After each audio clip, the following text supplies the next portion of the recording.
Hello and welcome back to the CFC Talk podcast. It's another episode talking about the transfer news with Chelsea being in the United States. The preseason is about to kick off this Sunday. And I've been joined by one of the regular guests on the podcast, one of my friends from Twitter. Dan, welcome to the podcast. I know you're traveling, but it's great to have you on, and thank you for coming on, on a short notice. Welcome to the podcast. How have you been, and how have you been handling the transfer window so far? Hey, Mohammed, thanks so much for having me on. It's good to be back.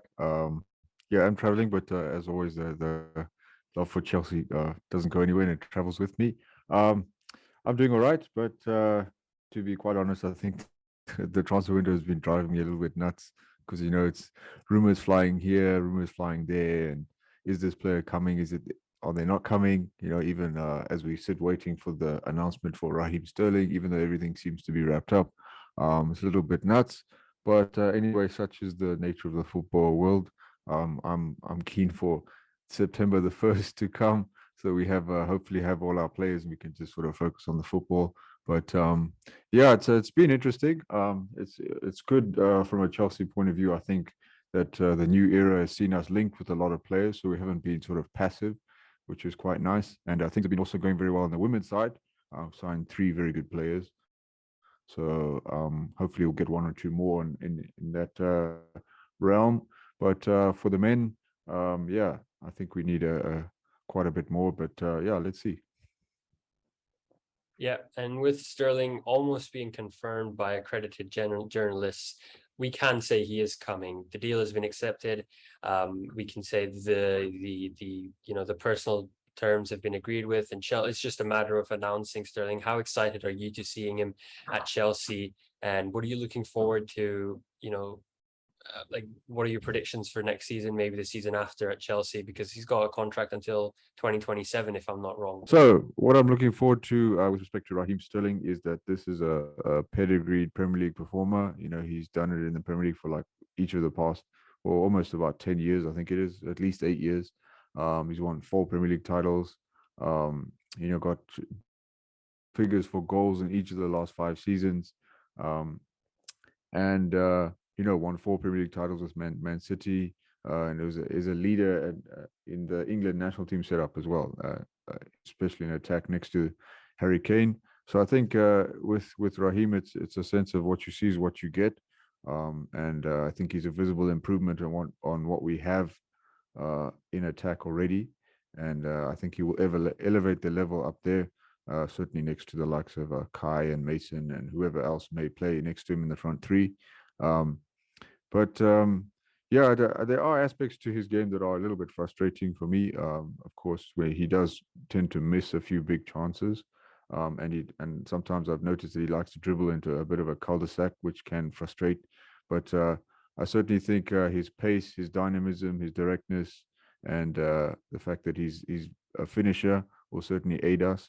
And but I think we need perhaps a very creative dribbling winger on the other side to complement him, um, so that we sort of get we get the finisher on the left in Sterling, and maybe like the creator on the right could be someone like Pulisic maybe, um, or maybe another player.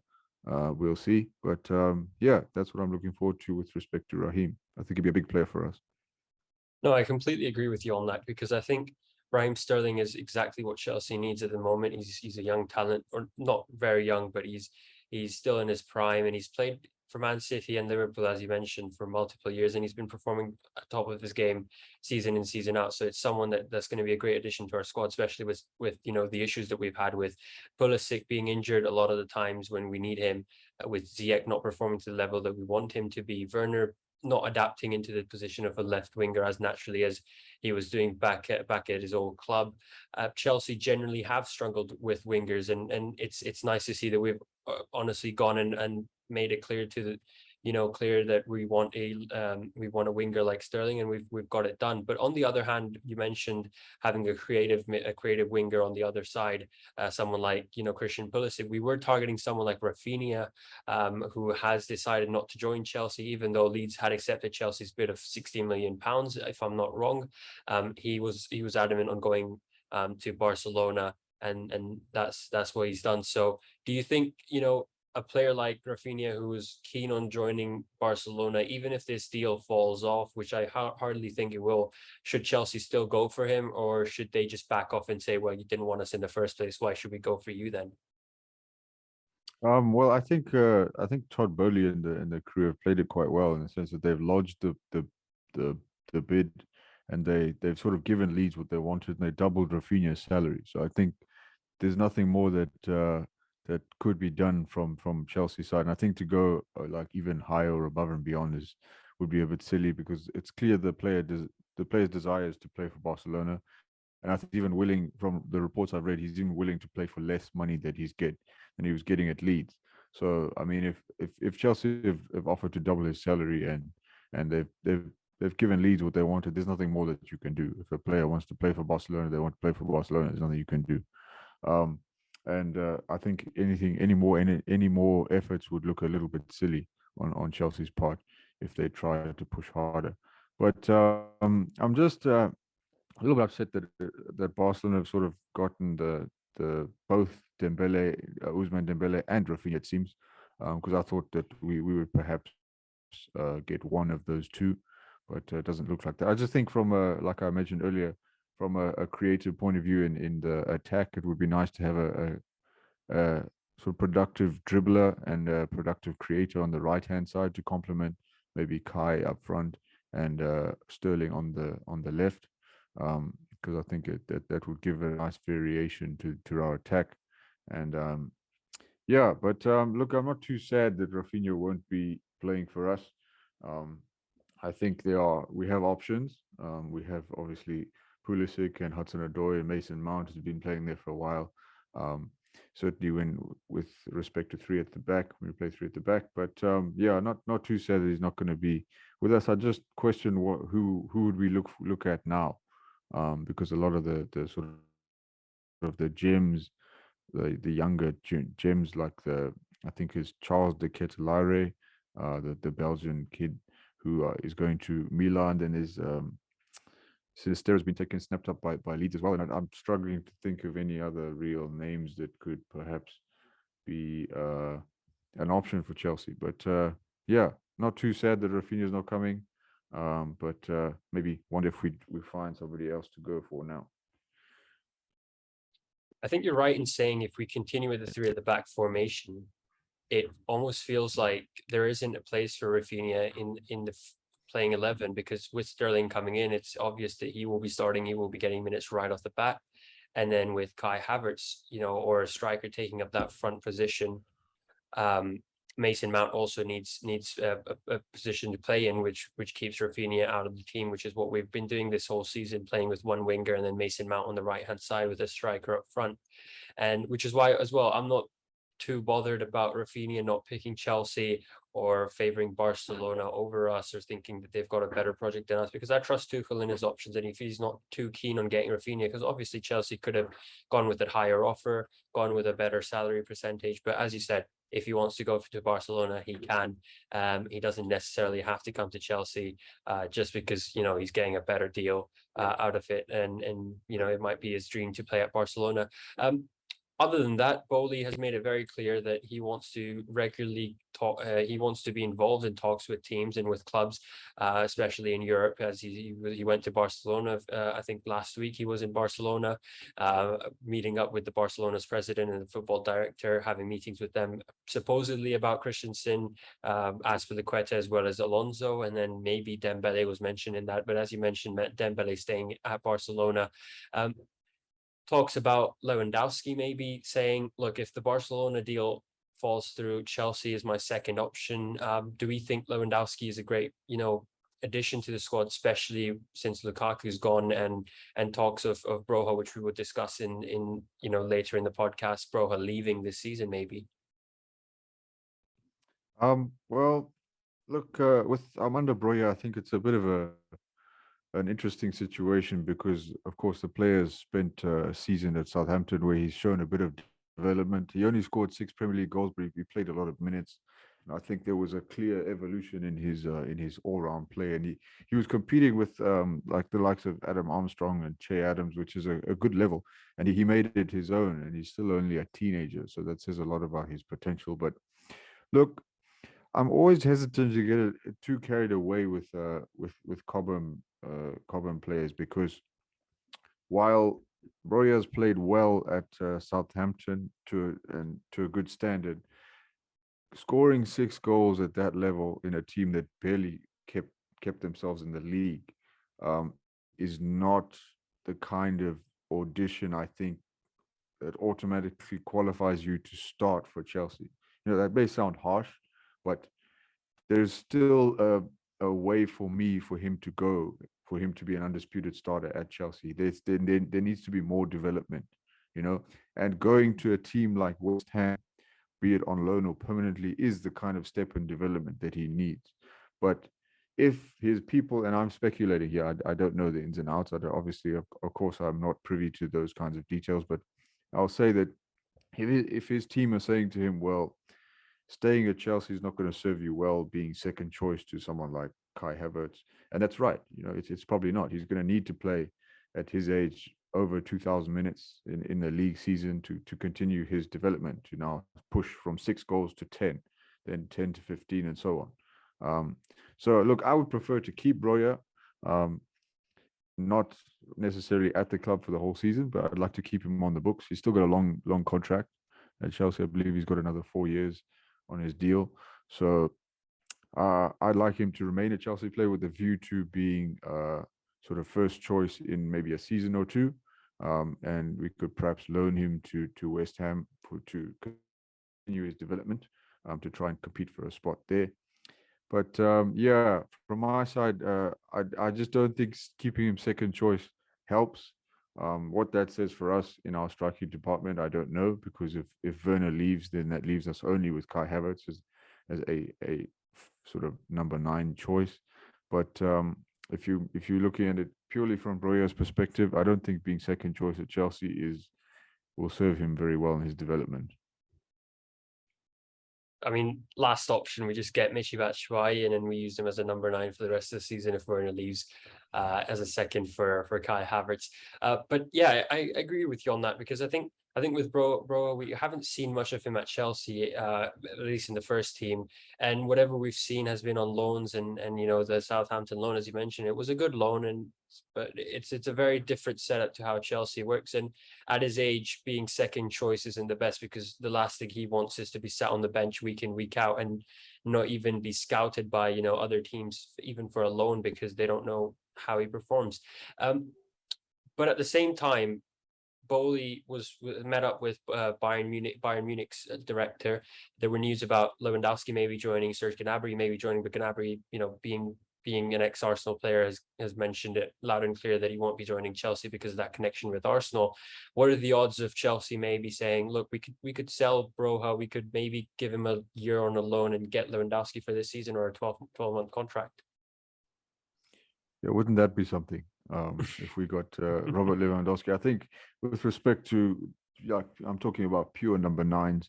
I think Lewandowski is probably top 3 in the world. You know, if you include maybe the likes of Karim Benzema, you know, Erling Haaland, you know, Robert Lewandowski. As a pure number 9, I think it's probably those 3. In the top 3 in the world. I think there would be something. Like, a lot of people online are saying, well, Chelsea probably have to change the way they play. I certainly think that is probably a possibility, because though he's very deadly, Lewandowski does need a number of big chances, in order to get the goals that he gets. His technique is second to none, but he's kind of he's not someone who runs in behind. He's also not really someone who links the play and can be a target man. You know, he's kind of just a fox in the box. A little bit. I don't know. It's difficult to compare him to many players, but I mean, he's kind of that player that roves in and around the box and looks for space and opportunities to shoot and score, of course. But yeah, I think that would be quite something if we got Lewandowski. I think obviously it's an open secret that his preference is Barcelona, but they seem to be obviously in a financial mire. So let's see what happens there. But I certainly wouldn't turn my nose up at Lewandowski. I just wonder at the fit, as to whether it will work. I mean, we've already had one problem with a very seemingly productive number 9 in the last season. So I wouldn't want that to be a repeat. Um, because but I think Lewandowski is probably a whole different level to Lukaku. So, but we would have to change the way that we attack, because we would need to build a team around him. Otherwise, you're just wasting his talent. Um, with regard to Nabri, I'm not sure about his desire not to play for Chelsea, given his Arsenal connection. He was at Arsenal a long time ago, so like more than 5 years ago now, that he actually played for them. So look, I don't know if it's a choice between sitting on the bench at Bayern and playing week in week out for Chelsea. I think any player, even given their Arsenal connection, would consider it.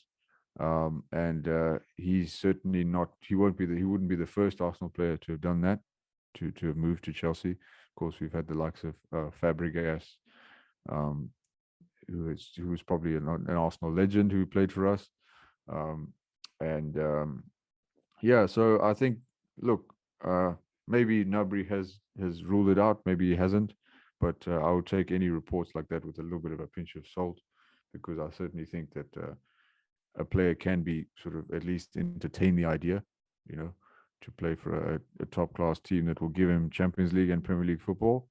Um, yeah, so look, I would say maybe take the Nabri rumors with a pinch of salt, um, and just keep an eye on it. Maybe don't put all your eggs in that basket, but don't rule it out either. Just sort of keep an open mind to it. I think, in my opinion, I'm not too keen on Gnabry. I haven't seen much of him at Bayern, but realistically, I'm not very much keen on it, and I'm not very excited by that signing, if I'm going to be honest, because it just seems like another one of the. He's very similar to what some of the wingers that we've already got at the club, and with the consistent performances Mount's been giving, and with the say if we continue the same way we have before, and if Lewandowski doesn't come in and we stick to the same tactics, then we're technically going to need a position for Mount and Kai Havertz up front anyways, and it's going to be a headache for Tuchel to kind of pick between so many players just for 3 positions. But you're right in saying for Lewandowski, we will have to build a team around him rather than build a team and put Lewandowski in it, because at Chelsea, we have seen number 9s in general struggle.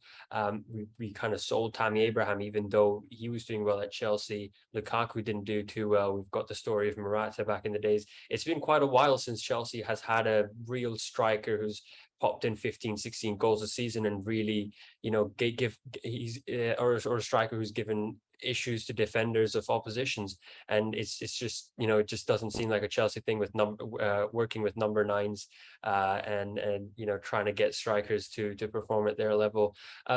Chelsea, they're already in USA, as we record this, and we've got 3 games coming up in the US. Once again, one against Club America in Las Vegas, if I'm not wrong. Once against Charlotte FC at Charlotte, and then against Arsenal in Orlando, Florida. How excited are you for these tour games, and who specifically would you say are looking forward to seeing, considering 2 of our players, or 2 players, N'Golo Conte and Ruben Loftus-Cheek, haven't made the trip because they're unvaccinated? I think it's preseason games are always good for fitness. And I never really read too much into them. I think the main goal for any preseason matches is to develop match fitness and to sort of test out maybe a couple of tactical things that the manager is trying. But it's never really anything to worry about if you lose a preseason game, or if, like, you'll find a lot of players get different minutes. Um, and you'll have the likes of like Ross Barkley playing a lot, you know. Um, so it doesn't really worry me. It's always nice to see, like a new signing, maybe like Sterling. Hopefully makes a trip and he gets a chance to play. It'd be nice to see him in a Chelsea kit. But I'm really looking forward to, of anyone, I'm looking forward to seeing Conor Gallagher play, because he had an outstanding season at Crystal Palace. I'm a big fan of his. I like his energy. I like the way that he plays the game. And I'm really, really excited to see him play. And I want him to be a part of the Chelsea first team this season because I think he's ready. I think he proved it at Crystal Palace. He had an outstanding season, and yeah, nominated for PFA Young Player of the Year. Should have won in my view, but yeah, that's the one player I'm really excited to see play for us. I think he can. He also gives us a lot of options in midfield. He's maybe a similar profile to Mason, but he can also do a little bit like things a little bit differently to him. Like he's very high energy, kind of a box to box midfielder. Got a very good shot on him as well. Presses extremely well. And yeah, I'm a big Conor Gallagher fan, so that's the one player I'm looking forward to watching. Yeah, Conor Gallagher was on my list as well, but I had Broha on there, but I guess he hasn't made the squad. But there's rumors about him joining the squad maybe later on for that. But realistically, you're right. I think overall, I'm just happy to see Chelsea back and just even if it's just preseason fixtures, but really excited to see the whole squad kind of just come together and play and prepare for the season to come. Dan, compared to March or February when this news about sanctions came in, when all these issues about Chelsea being sold and the uncertainty about Chelsea's future, compared to right now when we've seen the interviews given by Reece James and Ben Chilwell on about how positive the camp is, how Todd Bowley's just come in, made everyone feel comfortable, made sure everyone's happy with what they've got at Chelsea, and has set up the goals for next season and for years to come, and how Chelsea still needs to compete for every single trophy the way we've been doing for the last 20 years under Roman Abramovich. So how excited are you to see both the men and women's team under Todd Bowley next season, with the new owner? Yeah, I'm very excited to be honest. And look, I don't want to sort of disrespect the work that Roman Abramovich did, because I mean he's got Chelsea to this level. If it wasn't for his financial investment and the structure that he put in place for Chelsea from 2003 onward, we wouldn't be at this level. And certainly the work of the likes of Marina Granovskaya, who did tremendous work in the transfer window and negotiating deals and keeping players and getting world-class players like Eden Hazard and N'Golo Kante, all those kinds of players. Um, we wouldn't be where we are. But I think like the new ownership group, to me, in my opinion, it's a natural sort of progression. It was very unfortunate that we got sanctioned, and the club was made to sort of suffer due to things beyond its control. But nevertheless, I'm excited that we're sort of moving on to a newer era, probably an era where the level of expenditure that we were used to under Roman Abramovich will not happen again. But I don't necessarily think that's a bad thing, especially with financial fair play. I think it's an important thing for clubs to spend what they earn, and I think there will be a lot of positives about Todd Bowley. Of course, there'll be a new stadium, and he'll begin to sort of revolutionize the way that things are done at Chelsea, certainly from a commercial standpoint. So I'm excited to see what is achieved then from that view. And everything so far has been a little bit has been positive, and he's sort of not shy to put himself out there to be the face of Chelsea in a positive way. And I like how down to earth he is. I like the way that he sort of dresses himself. He seems very approachable. And his desire to own Chelsea has been something that's been years in the making, at least since 2019. So yeah, I'm positive. Also a little bit cautious. I want to say, from my view, I'm not going to expect Chelsea to be the sort of swashbuckling side in the transfer window and all across Europe, trying to dropping all the biggest money for all the biggest players. I think that era is finished now. But I think we'll sort of do things in a smarter way, and I think we'll certainly be competitive at the top, but maybe not quite as not quite as successful with respect to trophy winning. I think maybe we'll certainly still win trophies, perhaps not, but not perhaps at the rate that we used to. But anyway, that's just an initial impression. But I'm overwhelmingly quite positive about Bowley. I wanted him to be the owner of Chelsea, and I'm glad that he is. And yeah, I'm keen to see where we go from here. I know it's early days and it's only been a couple of months since this transaction of ownership has happened, but I can already see a lot of changes. And the only thing that I was skeptical of before this sale went through was American owners and Premier League clubs haven't been doing too well with Man United. With Arsenal, we've seen kind of the struggles with when the fans have had with their owners, and the loss of connection between an owner and a fan and the club itself. But Todd Bowley immediately within the first few months has made it very clear that he wants to be involved, he wants to be there, and he wants to listen to the fans firstly, before he makes any big decision at Chelsea FC, which is always great to see. And with the manager that we've got in Tuchel, who has kept all of the ships sailing smoothly without any bumps on the road while all of this, fiasco has happened over the last couple of months. Just before we end it, going back into the transfer window, a little bit about the defenders. Are you scared that Chelsea aren't, pressing hard enough to get these defenders through? We know Tuchel's kind of made it clear that we need 3 defenders, which certainly doesn't mean 3 center backs, but also defenders in other positions.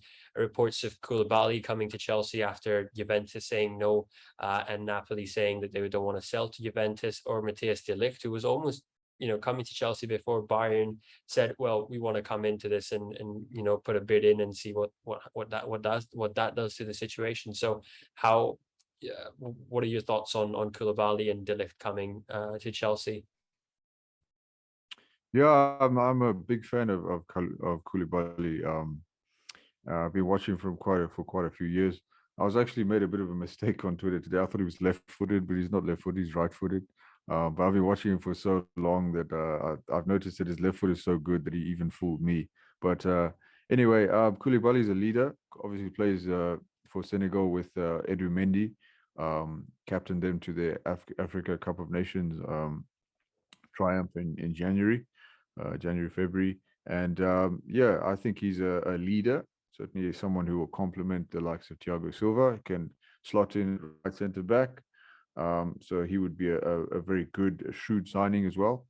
I think it would be clever as well because Koulibaly's he's in his prime years. He's not too old, but he's not too young either. He's just 30.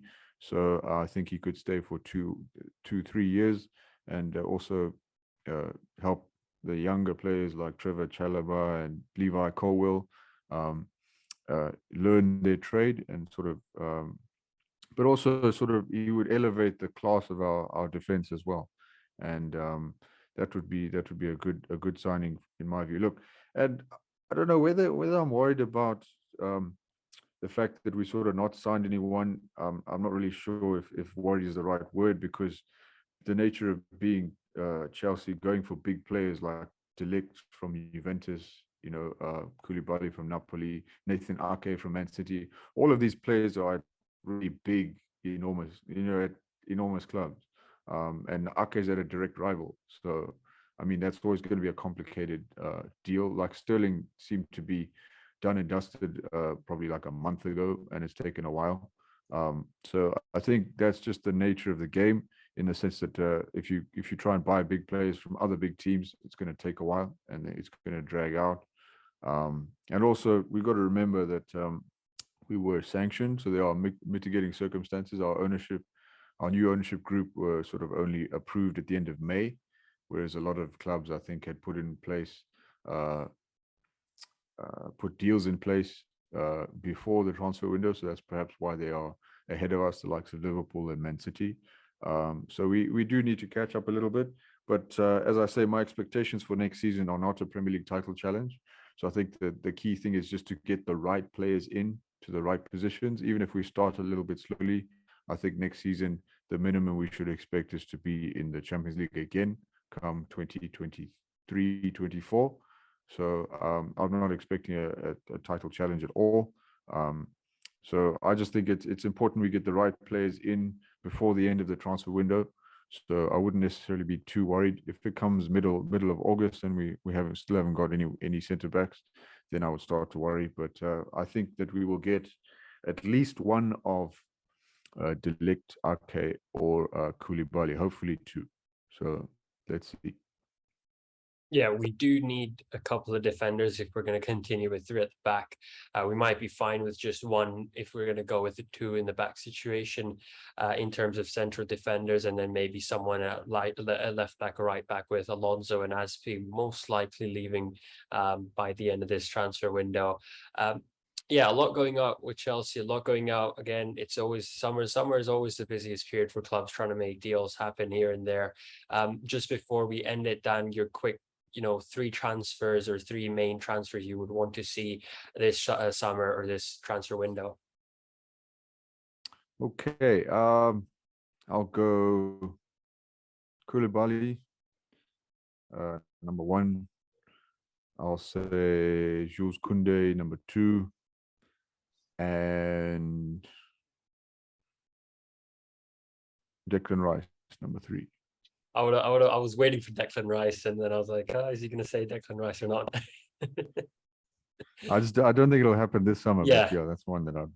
Yeah, they've just named Declan Rice the captain, so I highly doubt they're in any rush of accepting any offers for him when they've made it very clear that he's not for sale, which is fair enough to West Ham, and they can keep him as long as the contract exists. But they should know Chelsea have been knocking on the door for a while now. It's only a matter of time before we knock the door down and we take him away.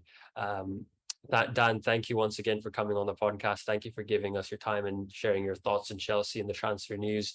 It's always a pleasure having you on the podcast, and more than happy to have you anytime again, whenever you're free.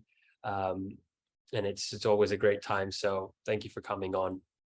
Yeah, likewise. Thank you for having me on. Sorry for the internet troubles. I think it's just a product of being in a different part of the world. But yeah, I've enjoyed chatting to you. It's always a privilege to be on the pod, and hopefully you can be on again soon.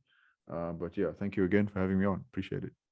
No issues on the internet side. I think if the players deserve a break during the transfer window, one of the best journalists on Twitter deserves a break as well. Thank you for coming on once again. To those of you who have made it throughout the podcast, make sure to leave a like, rating, subscribe, follow Dan. His socials will be in the description below. Read his articles, read his news. Great writer, great. Some of his tweets, just amazing analysis on players, and look out on players, and it's great to have him on the podcast. Add us to your playlist and add us to your recommendations, so that it helps us out in the algorithm and to discover more people.